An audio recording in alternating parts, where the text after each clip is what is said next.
Yeah. Hi everyone. I'm Anagha Kulkarni. Today I'll be talking on planning for proactive assistance in environments with partial observability. This work was done when I was a PhD student at Arizona State University in collaboration with Siddharth Srivastava and Subbarao Kambambati. In the next few minutes, we will see how we can generate behavior for a proactive assistant robot in environments where human and robot are coexisting.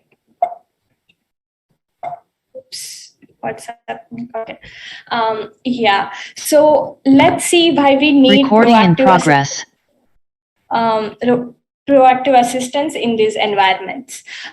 We have a lot of real world domains these days where humans and robots operate in the common environment and operate on their tasks.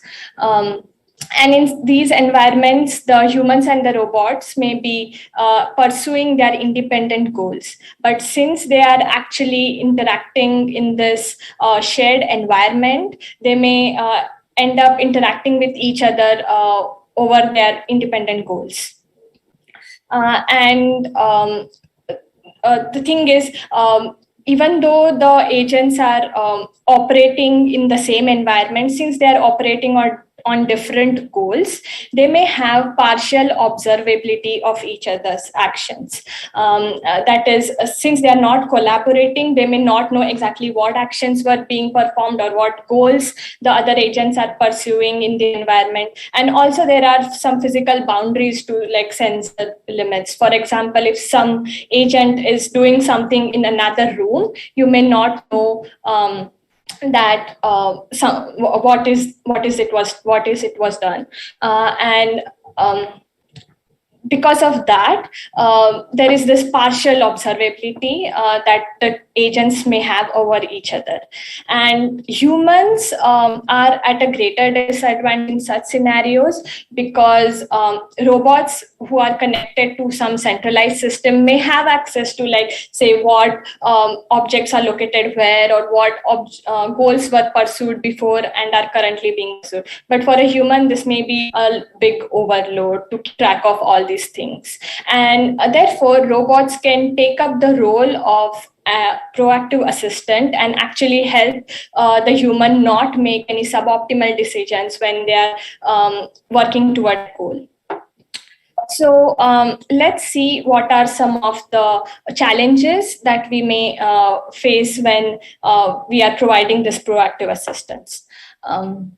The first thing is this is proactive assistance and not requested assistance. That is, the human and the robot have not decided beforehand that the assistance was going to be provided. So the human may not be expecting to be assisted, and therefore may not be looking and like waiting for the robot or something. So in these cases, even if the robot is actually helping the human may not know that the robot was actually helping them.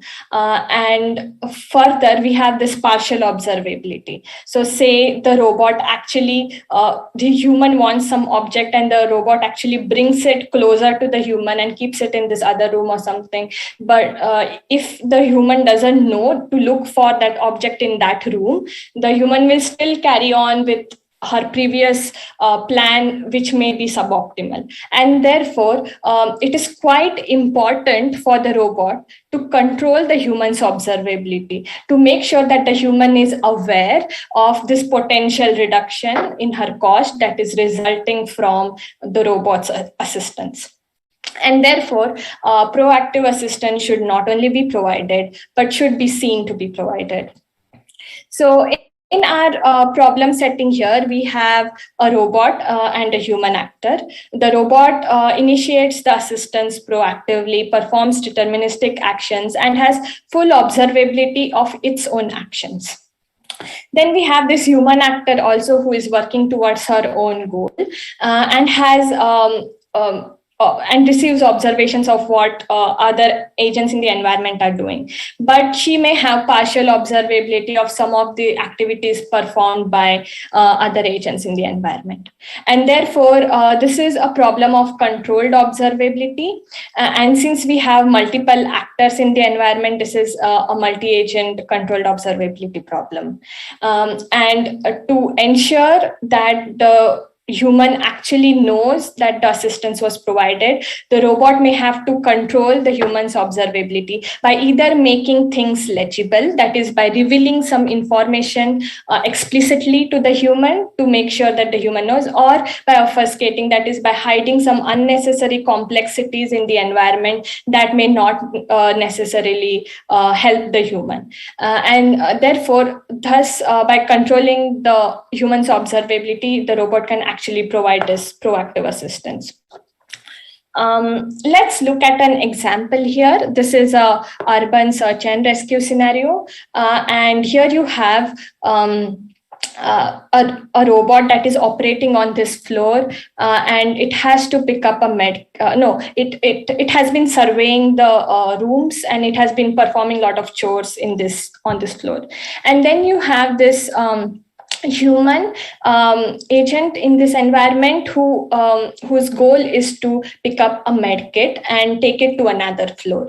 Now the human is new to this floor, and one way the human can actually look for medkit is go to each and every room and then keep looking for the medkit until she finds it. So a good proactive assistant here can help the human and can reduce her cost. So the first principle here for the proactive assistant is to assist only when it can reduce the human's cost and not otherwise. Like the human can always plan and achieve her goal, but if the robot can reduce her cost, then the robot should interfere and assist the human. The second thing is, as the robot is providing assistance, the human should realize the potential reduction in her cost due to that assistance. For instance, say the robot here knows, since the robot has been operating on this floor, it knows the location of a medkit on this floor. And therefore, it can actually bring it closer to the human so as to reduce her cost. And it can do it in multiple ways. It can go in, get a trolley, and get the medkit and put it in another room. Now, unless the robot actually does this action of displaying the items in the trolley, the human doesn't know what is in the trolley. And if the human doesn't know what is in the trolley, even though the item is close to the human will still continue in her original plan of looking at each room and searching for the kit. Therefore, the second principle is that the human should realize the potential reduction in her cost resulting from that assistance. And the third is the robot should be able to optimize this assistance in terms of the overall cost of participation. That is, it should be the best possible assistance that the robot can provide. Let's see with respect to like how we can formulate these guidelines.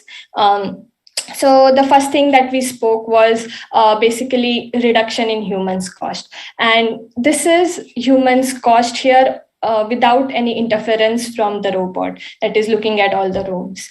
And then once the robot changes the location of the medkit, then this is the resulting cost.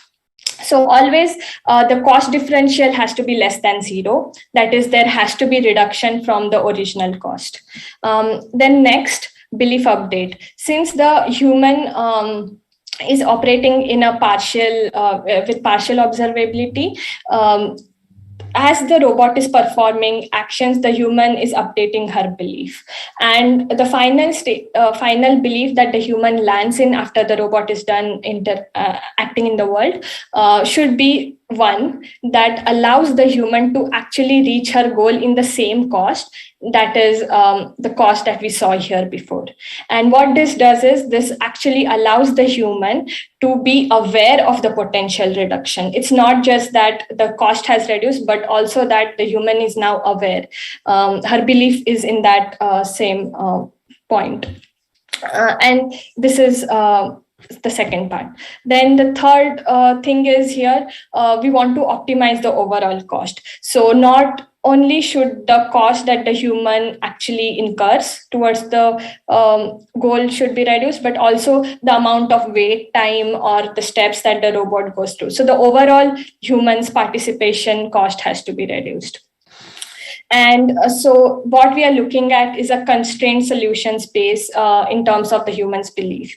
And one way to approach this is to use Monte Carlo tree search, which will allow us to quickly sample through different beliefs and then understand what computing the utility values of these beliefs. And thus we can quickly sample different assistive strategies. So that's the approach we'll be using here. So this is a typical Monte Carlo tree search illustration here. So you have this selection phase, which allows you to select a particular node that needs to be expanded. And then that once you have that expanded node, you can then run simulations to see whether that it leads to rewards or penalty, and whatever it is that is either reward or penalty is backpropagated. So in our approach, we make sure that first of all, the selection itself, we use UCB1 algorithm to balance the exploitation and exploration here. And then for the simulation step, we use conformant planner. So basically, as the robot is acting in the world, we simulate in that belief state, the corresponding belief update in the humans model. We see if by running a conformant planner, whether the human can actually reach the goal or not. And depending on that, we backpropagate whatever either the reward or the penalty. And that allows us to ensure that the belief, the human is actually aware of the reduction in the robot's cost. So then once we have this utility tree, then we can just do a search on this utility tree to find the best possible assistive strategy using the final equation here, which optimizes the overall cost. And then, so we did a couple of evaluations for this. We did user studies as well as empirical evaluations. And here are some results from the user study. So basically, we were trying to see whether including legible or obfuscating actions can actually help the human realize the reduction in the cost. So here we have two groupings. We have baseline and we have the proactive assistance. So in the baseline, the robot was actually providing assistance, but it was not clear whether the assistance was provided or not. There was no these legible or obfuscating actions there. Versus in the proactive assistant case, we had those actions which these display items, which actually told the human how the assistance was being provided. And as you can see here, in the baseline, the participants actually thought that the robot was working on its own goal. Whereas in the other case, the participants thought that, realized that the robot was actually working to assist them. And so that's one evaluation we did. And apart from that, we also looked at empirical analysis itself.